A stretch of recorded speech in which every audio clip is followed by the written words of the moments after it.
Okay, am I live? This is a new way. Like I've never actually, um, never, I've never actually haven't live streamed in a while. So this whole system, and setup YouTube has done to live stream is completely strange to me. Um, because like I'm so used to using like OBS to stream, and I haven't streamed in a good while. So it looks like there's been a lot of changes. Can you guys hear me? If you can, um,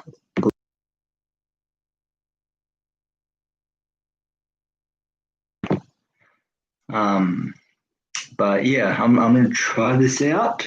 Um, So, yes, Happy New Year, happy 2021, everyone. The new year is here, which is exciting. It's the year of the Stalker Part II, the final chapter, coming to you guys October 31st. So I'm really looking forward. Like you're gonna have to wait a while, but who's not to say there's going to be a few little surprises scattered throughout these next couple of months, maybe even a second trailer. Who knows? It's all up in the air at the moment. It all depends. But yeah, the film was originally the Stalk Back to the Final Chapter was originally going to come out last year, but then due to reasons, it didn't release. It was going to originally release October 31st of last year, but then due to COVID, we knocked it back a year, and now you're finally going to get it this year. And I'm just going to be breaking down the trailer that just dropped. But before I do that, I'm going to just kind of talk about that trailer, the process of making it. Um, so the trailer that you just saw that took 2 months to do, because it's like editing a trailer. It's not easy. So it took me 2 months to do it, along with working on the film itself. Um, Along with working on the film itself, so I had to kind of balance that out, along with my life outside of YouTube, outside of filmmaking, as well, that I had to deal with. Um, so yeah, it took me 2 months to work on it, but I'm also going to be doing a Q&A. Q&A tonight. So if you have any questions regarding that trailer, regarding maybe any concerns or questions you have for the Stalker Part to the final chapter, let me know down in the comment section or the chat to the side here. Just put your questions in there and I will read them out loud and I will answer them for you. Um, but the trailer you just saw, that took me around 2 months to make. And that was a I've never really had to make a trailer before, besides one I did for the Search for the Stalker, which was Isaac's sequel to the Stalker, and I'll also be talking about some of the behind the scenes stuff about pre-production, production, some of my favorite scenes to shoot that you saw in that trailer. But I can't talk in detail. But yeah, I'll start from the very beginning at how the Stalker Part to the final chapter came around. So this was a couple months after the Stalker Unrated extended cut. I wanted to make a sequel because it was just hanging there. It was just like there was so many directions I could take this sequel. And Isaac brought me a script for the Search for the Stalker, which I'm not sure if that trailer is still online or not. Um, but yeah, I worked with Isaac for maybe just over 2 months on the Search for the Stalker script, and it was it was going to be like a documentary on the Stalker about why it is only 2 minutes. And so the reason why I dropped out of the search for the Stalker was because I didn't like the idea of basically retelling an answer to a question that I've already answered before. Like I've like publicly gone on Instagram and Twitter and Facebook and said, "What is only 2 minutes?" And I've explained that quite clearly to people. And so I didn't think we needed a film. We needed a film to again answer that question. And so, while there were good things in the script, it's like it didn't feel like a sequel. Like when I think of sequels, I think of like Hostel Part II, I Still Know What You Did Last Summer, Jason Lives, Aliens. It's just I think of all these amazing sequels, and it's the Search for the Stalkers didn't line up ongoing, bigger and better, or like Aliens or Hostel Part 2 did. Like with Aliens, it really went beyond the action, the environment, the atmosphere of Ridley Scott's classic first movie. And Aliens went beyond so much more of that. And so, and then with Hostel Part 2, it dived more into the underground club at both their life at work and outside of work, and that was just a really good. That was a really good sequel, and I Still Know What You Did Last Summer. I think a better sequel than the first movie, if I'm being honest. But that's just my opinion. But yeah, the and the reason why I said that is because I really it was a very claustrophobic setting, like just being stranded on this island with just waves, like a really rough ocean that if you did go in the ocean, you would either drown trying to get to land, and it was this really claustrophobic environment, and it's and then with this killer from the first movie, like he's come back. I mean, I really liked the characters. I liked the story. I know some people are mixed. I know I Still Know is mostly hated. But yeah, I really liked it. And in pre-production of the Stalker Part 2, the final chapter, I looked at what I look for in sequels. Like when I hear like there's a new Nightmare on Elm Street sequel coming out. You get really excited, you get really like anticipated, you start like predicting like maybe this is going to happen, maybe this character is going to get killed off. And so like and being a movie critic, being a movie reviewer on YouTube, I feel like has really helped that in studying film and looking at the camera angles and sound design and looking at like what scares me personally has really helped. I guess really dive into make has really dived into make a great film here. And so after I dropped out of the Search for the Stalker, I started thinking like what makes a great sequel to me. I started looking at the ending of the first Stalker, at the direction I can go with the final chapter, along with concluding all the questions that the first film set up, like who is the stalker, what is their relationship, why is he doing this, like all the basic questions us horror fans ask when we watch a horror movie, like at the end, or in a concluding series or franchise of films or fan films. We want to know who the killer is under the mask. We want to know like the backstory. We want to hear like how he kind of came to be, and that was a really interesting take to me. And so I started really looking at what the first film did and some of these storylines and subplots that it set up. But in particular, the ending where you see my character, he takes off the mask and then bam, it's revealed to be is revealed to be not the stalker, and I will talk about that shot in a minute. And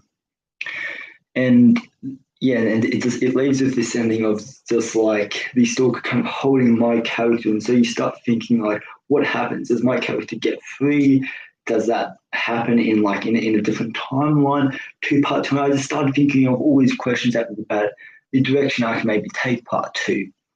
And so when it came to making the Stalker Part II, the final chapter, and I actually got to the writing stage of this, I that was really difficult because it's the script constantly changed, and the first scene that I wrote for the script, like I already had the opening scene planned out in my head. I knew I wanted to do this. I can't say what that is because the film's not out yet, but I knew what I wanted to do.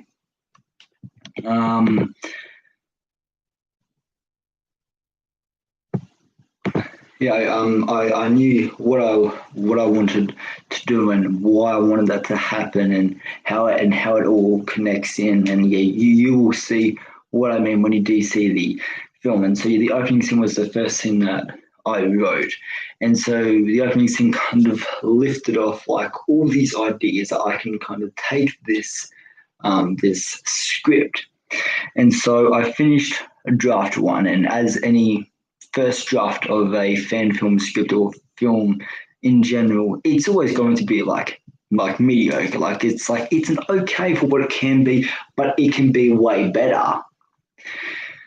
And so yeah, I made second, third, fourth, fifth, and it's almost infinite drafts I did here. And so and over a period of 12 months, we would constantly go back into the script and change things. We would change things like it was always, I guess, it was always an ongoing thing. Like even when we finished our final draft, we would always like keep looking back through the script, seeing if everything was as good as it can be, and as realistic as it can be, and because that was our thing when we are making part two, is we don't want to make something that doesn't feel real. Like what makes Nightmare on Elm Street, what makes like that an iconic classic movie? It's the fact that everybody has dreams and that Freddy Krueger can only come alive in your dreams. Like he's only in your imagination. That's what's scary because your imagination is wild. Like it's just in your head, and that's what made the first Nightmare on Elm Street scary. And it's like horror. It needs to have this realistic. It needs to have this realistic spin on it. And so yeah, like we didn't want to make anything like that is fictional. We wanted this to all be real, and especially with the budget we are working on, all like actually no, most of the props use a few scenes where it is digitally added. Thanks to Ewan. Ewan, if you are watching this, yeah, thank you for the VFX. You saw a couple of those shots in the trailer. One of these shots in the trailer where the stalker is stabbing someone it looks to be, and then is to see all the blood splatter in frame.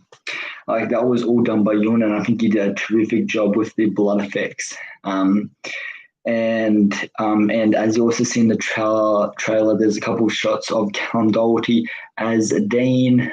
You also see Troy Williams as the businessman in this, and of course Finn as Josh.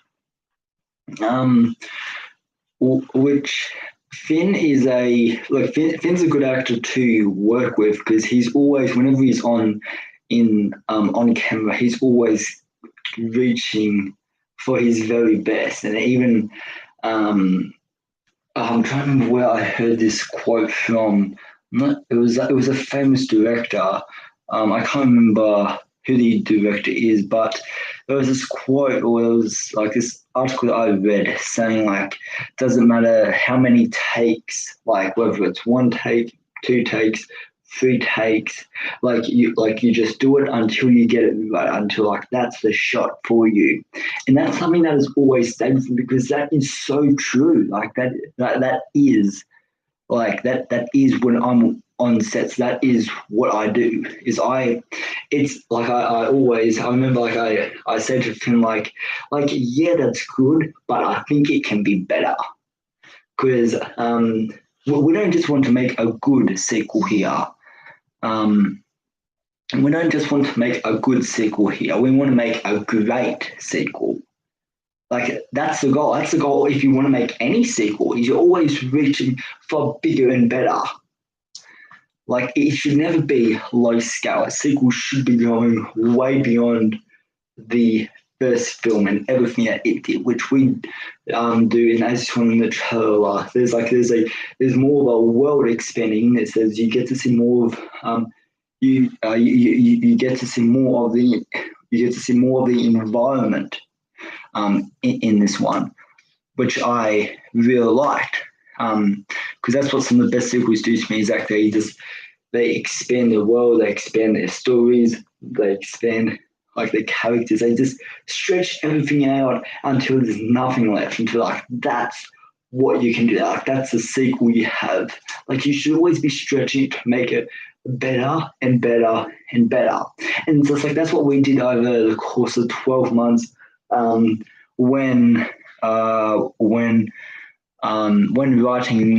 writing this script, over the course of 12 months, we would always change. We would always change stuff and look at like what's our reasoning for this. One scene in particular, which there is one shot in the trailer of it. It's a very short scene. Well, a very short shot in the trailer. I can't say what the scene is, but there's a scene in the film that there's like a lot of both hairstyle differences, location differences to some degree, and there's a lot of weird sounds. I'll put it that way without saying much, and so. Yeah,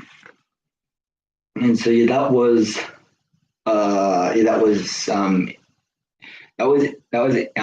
that was important to look at the reasoning and to look at the relationships and all that.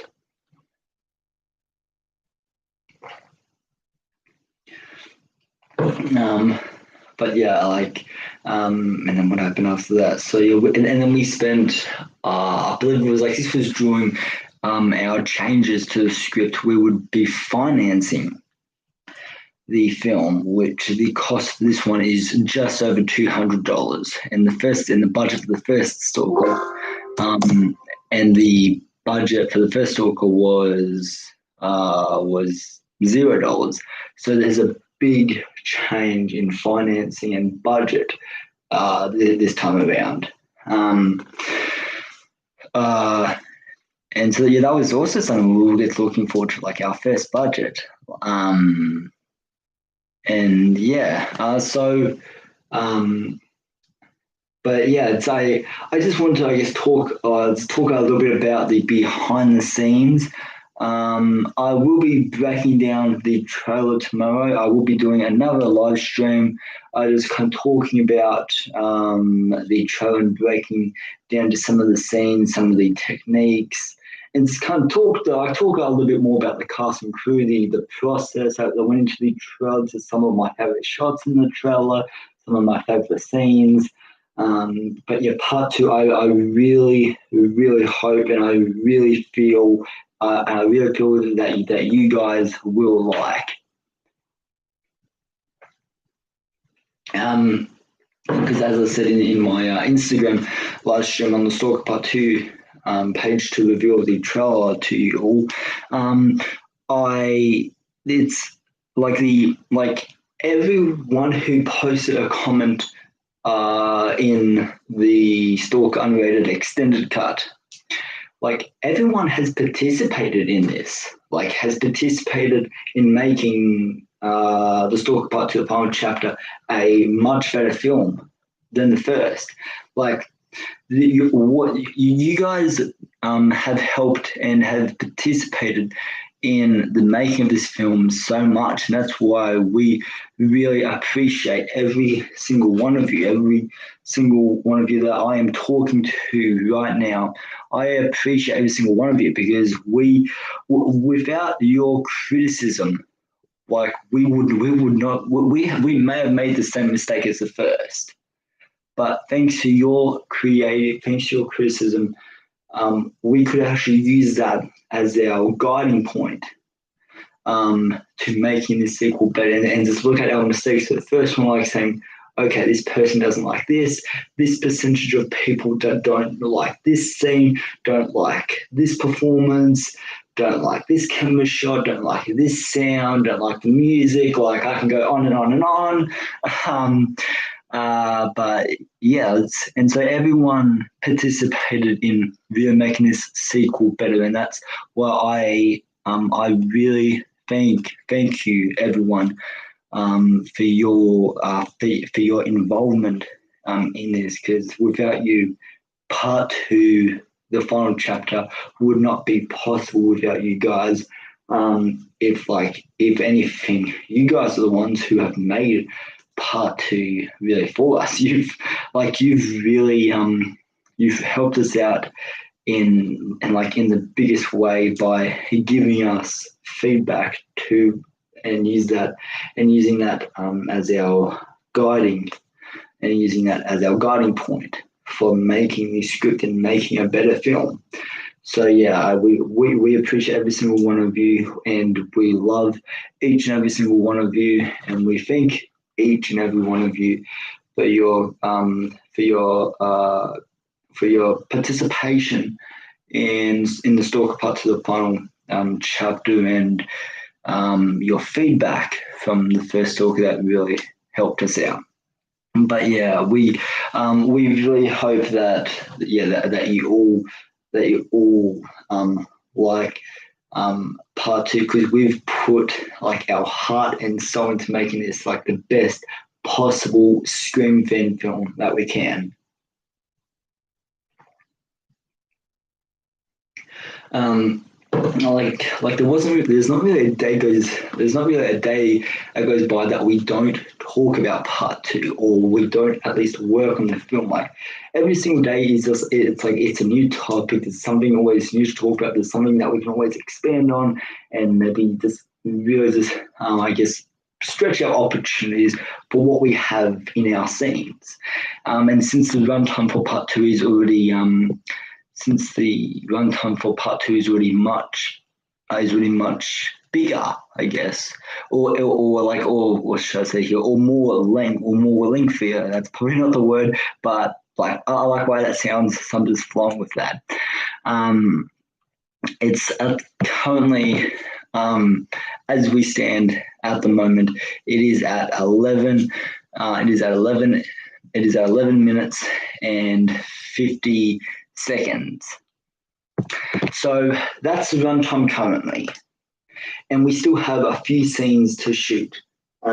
We were hoping to wrap either early February or end of February. But yeah, part two is runtime. For anyone who is concerned about it's going to be another 2 minute fan film, it's going to be like 4 minutes, just like the original. No, you have nothing to concern about, because part two has outdone the first film's runtime by like 100 miles. So yeah, no need to be concerned about that. But yeah, and like anyways, I will be doing another what is it, live stream tomorrow, breaking down that trailer shot for shot, just talking through the creation, some of our favorite scenes that we shot, maybe a story or two about there's a few behind the scenes stories, well, fun behind the scenes stories that I do have when we were shooting, and I hope I can share some of them with you. Not all, but I will definitely share some with you for sure. But yeah, this is feel like to be making films like at my age and all that, and where I am at in my life now, it's like it's in especially like the technology like that we have. It's amazing. Like I'm so grateful to actually have the experience and the opportunity to actually make films at my age. And since um sorry, dry throat from all the talking. Um and it's this is like I've been going for this since I was really young. Like this has always been what I've wanted to do. So yeah. So anyways, guys, that is going to do it for tonight's stream. I hope you liked some of the behind and how the Stalker Part II came to be. I hope you liked some of the stories, and that won't be the last that you hear of them. I'll be doing another live stream. Well, technically today because it is past midnight, which is 2021 officially. So hopefully this is the year of the Stalker. So let's make it a good one, everyone. And I will see you in the next stream. Have a good Happy New Year, everyone.